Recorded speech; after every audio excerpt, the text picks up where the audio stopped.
Alors, notre projet est un projet d'éco-centre, c'est-à-dire un lieu exemplaire, pédagogique et démonstratif où les personnes vont pouvoir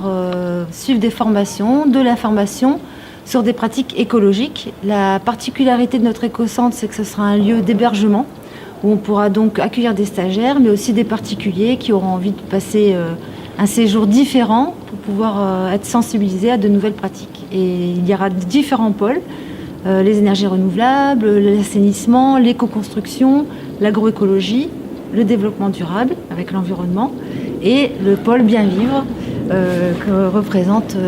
mon ami Aurélie. Oui, effectivement,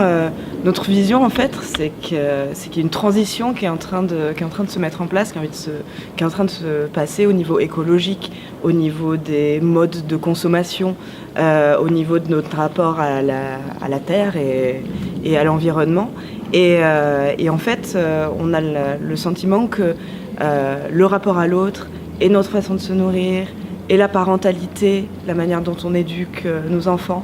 et toute notre sphère de vie en fait sont reliées, et on avait envie que tout ça soit regroupé dans l'éco-centre.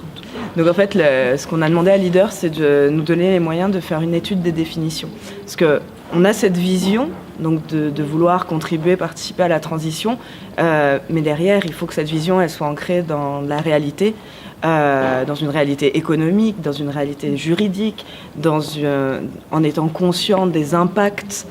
qu'on va avoir au niveau local et au niveau global en proposant toutes ces activités autour de l'éco-centre. Et en fait,